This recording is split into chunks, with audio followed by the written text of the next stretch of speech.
Ma'am, Kunama, Honorable Ministership, media friend, Ma'am Kunama, because Yamna Nantari Kohum the Toki to give a tung, Ahum Mariki, the Rokan Yamna Ingna later, Yam Ingna later, Nedumapam Karada. Prabhu, masa, you mamani may taba, no make a cup of coffee. Natana Narang Nahan, I see no minister suddenly Yamna with a proper planning, intention, belly, binary versions in the simultaneously. Belly the Tari Mission Prajasingi, the Nomi Kapsulakpa, you make Harakpa,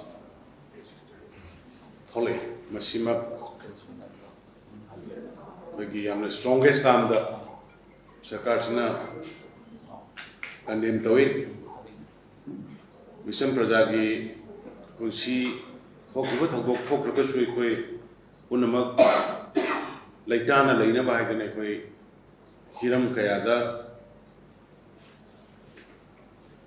group Bis Vision Kayasiam Dana religious ki eminent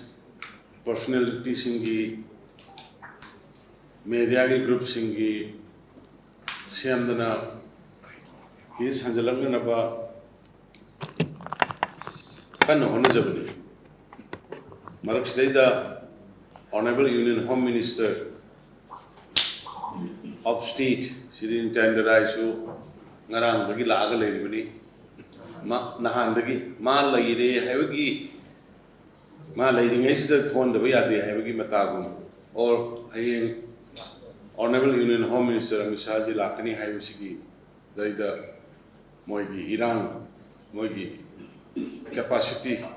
Sati Utsugi, Mong the Tawagi Manba, Krakui, Adonakoi,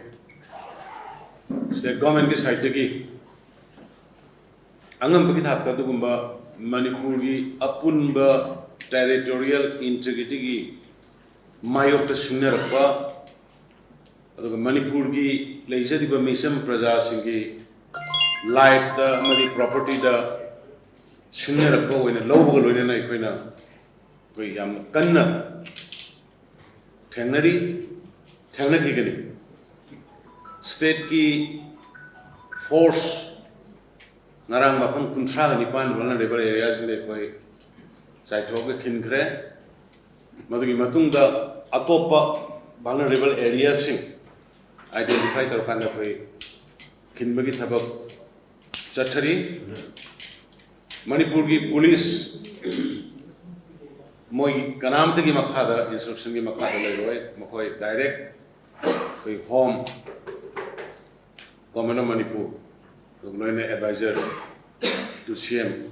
direct deal tor kana moi saning makham matam go na sena buda kari ma makhalam tegi koi restriction thamre thamroi loine na matam gi darkar laiba operation da Indian Army BSF, CRPF,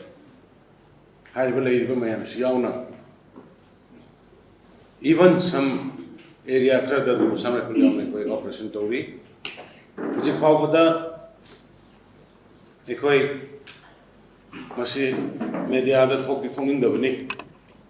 The Bungarang Nahangi Tonariba, Yamna Satiba, Tauriba, Kuto. Mission Prajagi Kundabu M16 Sena, AK-47 Sena, Nanomi Capsule Laga, Mai Karaga. Mission Hakin having a mentality to be walk the walk or Kudu.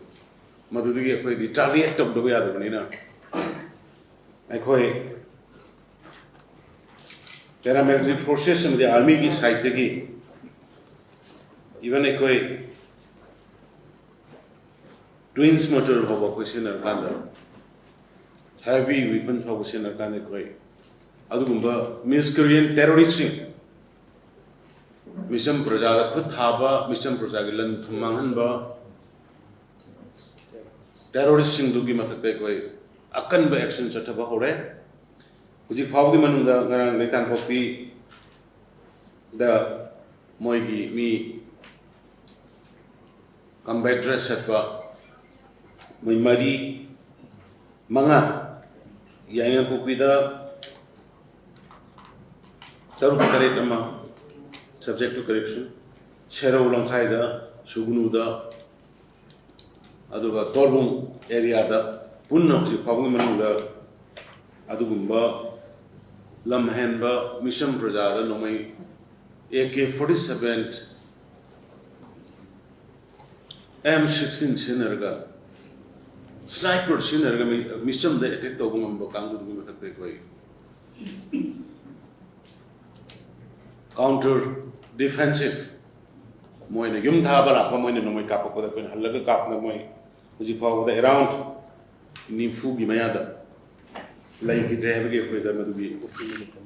paulai cookie militants secret terrorists mission prajada hat pasing mission prajada nomai kap pasing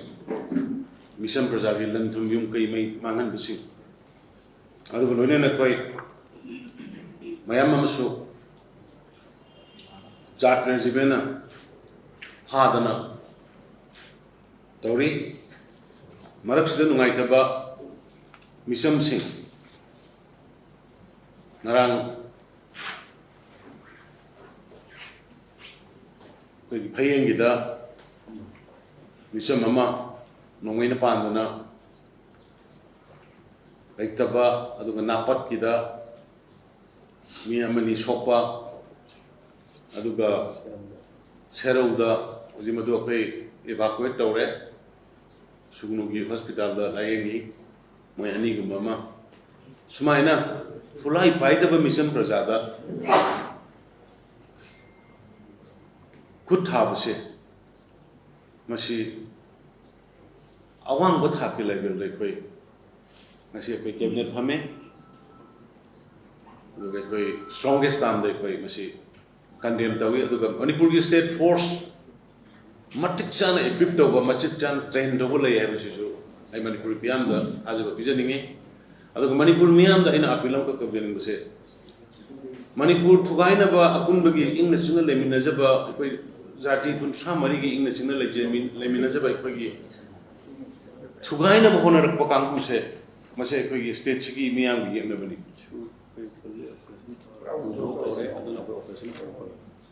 ai koi gi miang gi na bani aduna hairi ba sugumba miang gi na bisi mai te koi letna ai koi chathagani khanari balan se chomnari balan se praja ani gi marakna te koki gi su militant ne hairi ba kulai bai ba kanguga Manipur Sarkar amadi India Sarkar ki force kani yam clear hoy biyo aduna praja yaubi gano Manipur ki nungsi jaba praja ching namri tamgi praja punam taina apil tokjari praja yaubi gano Manipur thugai gen arms fire ga khulai fire ga targa mission praja da attack tor ko kangu ga Manipur kai be yaroi koi amato ina lege damni tribe tramari ching tamago amato ina lege damni ai ba madugi sarkar du ki force adugi madugi sarkar do support toriba central government ki force ka thengna bani aduna imai vel singna thugai ge honor pakangu kanba ta bani ngak pa ta bani koi di madugi thengna badu deida ai khoi masen bo support obio encourage obio ai khoi gi mind ai khoi gi thauna manipur police sing gi thauna army sing gi thauna divert to honbi gano sakli ba yekna ba sing thengna ba gi lambi du da sajok bibio imung da lai khoim bio puja to bio laiba kai dana ba yekna ba du do ai khoi na ngamna ba adu gi natta dana lambi sorok ta kana gumba khara gi kalno magi pungthok thok na sibai chat pasu ya da ko kun to commando chat ge arju thinga ga khanga ga legum to commando du na sachar ga no mai kapse ru ko du phar ga wa hang legum to सुकुम्बा लंबी the खरा कोई थेंगनरे मसी में immediately तौबियो अथु acai की लंबी जी गाड़ी दी असिदा rescue में संग दया रहे दी गाड़ी जी 100-120 द गाड़ी थोड़ा लाकनी कमान दोगी मदई द मयान ले रदी लंबी दु द कमाई तौनी प्रजा की कोई सेनगद्रा प्रजा की प्रॉपर्टी मई थारकनी न तौनरी बसी ngaktन अखोई स्टेट पुलिसिंग लेगद्रा नथरे येकनबसी दुगी तांथोनब होनगद्रा अदुना प्लीज मणिपुर की प्रजा कोई याम कोई वामिनरबनी थौदोक मयाम अम थोखरबनी 1993 दा नागा कुकी की इरांग कुकी पाइटे की इरांग कुकी तमिल की इरांग अदगी कनोगी कुकी नागा कुकी की इरांग मैतई मैतई बांगल की इरांग मयाम अम थोखरबनी अदुना सिगी सिदी यामना अखोई स्टेट की इंटीग्रिटी तो सिंगनब स्टेट को चैलेंज of पोट अमा याम क्लियर होइरबनी खुलाई पाइब सिंगना दुसु अदुना मसिगी पोचे मणिपुर मियाम लाइना अखोई बु थाजबियो सरकार अमा मयाम संगना वोट पीरग लेबिरो अखोई बु थाजबियो अखोइना मणिपुर मचेत अमा ताहलोय मणिपुर की अपुन मसकम ngaकनी अखोई की जाति कुंथ्रा मरी इंगना चिंग लेमिनन होनगनी हाइरिबा टेररिस्ट से मरु फंगना से मुठन होनगनी है मसी मयाम अखोई की थाजबजे थंबियो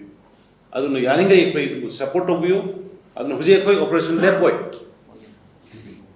हुजे हेलीकॉप्टर यामना vulnerable एरिया दे हेलीकॉप्टर इंडियन आर्मी की हेलीकॉप्टर इंडियन आर्मी की चीफ मनोज लाखरे पांडे आई उन्नदन वारी साई नारायण नहांदगी यूनियन होम मिनिस्टर